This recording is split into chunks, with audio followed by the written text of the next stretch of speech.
Hi everyone and welcome back to Splash Page. I'm Sean and as always I'm joined by Andrew and we're going to attempt to catch you up on The Boys. So today we're going to jump right in with Season 1, Episode 1 of The Boys. We open on two teenage kids talking about their favorite superhero movie while walking down the street. All of a sudden, a high-speed chase of a stolen armored car comes down the road, nearly killing the two boys. But just in time, a woman wearing Amazonian garb named Queen Maeve jumps in front of the way and takes the truck to the face as a Superman-looking dude named Homelander uses his laser eyes to disarm the criminals and then poses for a selfie with the two kids.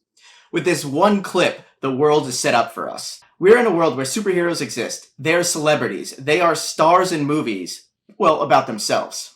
We jump to meet local Radio Shack loser with a dead-end job protagonist Hughie, aka a Simon Pegg-looking gent in the comics, but we'll get to that later. Hughie's girlfriend Robin walks in and you can immediately tell that she is 1,000 times cooler than Hughie is. They flirt, they talk about how much of a loser Hughie is, and some Billy Joel, which comes up a lot. You can tell they're in love, and that she is the only thing going right in his life.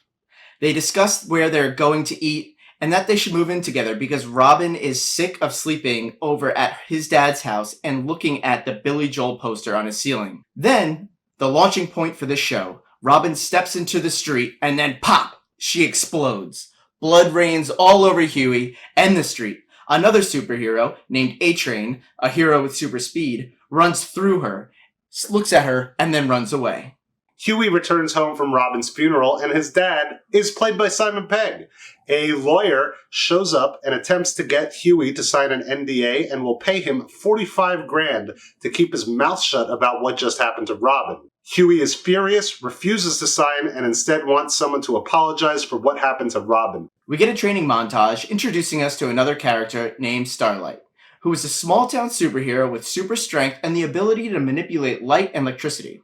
She is preparing a video to send in to attempt to be one of the 7. Her mom seems a bit overbearing and probably more excited about this opportunity to join the 7 than Starlight is. We find out that the 7 are the biggest superheroes in the world. They're basically the Justice League if the Justice League was filled with dirty creeps who are just about profiting off their powers and doing whatever the hell they wanted with little regard for who they help or hurt. Starlight ends up getting accepted into the 7. We find out that one of the 7, Lamplighter, has retired, so the 7 was 6 until this replacement. Her introduction happens to be during a shareholders meeting. We get some more information about the 7. They're run by a corporation called Vought. They're talking about earnings. In fact, within 20 minutes of Starlight being in the office, she's told that her approval rating is up 2% over just the last few hours. We get introduced to the Deep, one of the 7. Think an extremely rapey Aquaman, who comes on stage and introduces Starlight to all the shareholders and fans. After the press conference, the Deep and Starlight go back to their headquarters, where the Deep sexually assaults Starlight. Starlight vomits after her encounter with the Deep, runs into Queen Maeve, who basically tells her to get her shit together and walks out. We meet Translucent, another one of the 7 who's on Jimmy Fallon, who talks about his powers of going invisible, but really he bends light around his body and becomes a carbon mineral. However, to be invisible, he has to be completely naked. Billy Butcher goes into a fake Radio Shack to meet Hughie. Butcher introduces himself as an FBI agent who wants to talk to Hughie because he believes the Supes should pay for their transgressions. He wants Hughie's help to bring them down, so he brings him to a soup club where they see all kinds of crazy shit. He then sees a video from the night before of A-Train talking about how he ran through Robin like a bug on a windshield and laughing about it. And although he's petrified at first, this video helps motivate Hughie to help Butcher by saying he is going to sign the NDA and plant a bug in Vought Towers. We join a meeting between Madeline Stillwell, a very high-ranking member of Vought, played by the beautiful Elizabeth Shue, discussing selling the city of Baltimore a hero named Nubian Prince for 3 years and 9% of the merchandise for $300 million a year. The negotiations aren't coming to an agreement, and the mayor of Baltimore attempts to blackmail Madeline and Vought by bringing up Compound V. Madeline doesn't budge at first, but then she calls him later to come down to $230 million per year.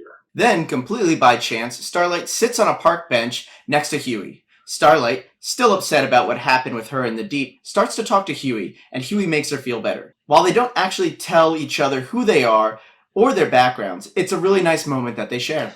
Starlight goes to her first meeting with the Seven and meets the remaining members of the Seven: Homelander, Black Noir, A-Train, Translucent, Queen Maeve, and the Deep. Hughie then goes to Vault Towers to execute Butcher's plan of planting a bug within the building. A-Train apologizes, Hughie shakes his hand and accepts his apology. Hughie then goes to the bathroom, and while he is trying to plant the bug, is seen by Translucent, who is invisible. So Hughie doesn't know he's been caught. Translucent makes the mistake of following Hughie alone rather than telling anyone where he's going, and attacks Hughie later that night when he goes back to work. But Butcher sees this and drives his car through the front window and is able to knock out Translucent by electrocuting him. Butcher comes clean that he isn't actually in the FBI, but that he and Hughie are now in deep shit. They put Translucent in the trunk of Butcher's car. The first episode ends with Homelander flying next to the mayor of Baltimore's plane during a thunderstorm. He then laser eyes the plane in half, killing everyone on board. Damn, that's cool. That was the end of episode 1. Click over here for episode 2. We are giving away 2 toys. The first is a Vax toy, and the second is a Percy toy. And we will be giving them away once we hit 2,500 subscribers. Just make sure you subscribe to our channel and leave a comment on this or any of our videos, and you'll be entered to win for free. Good luck to you all.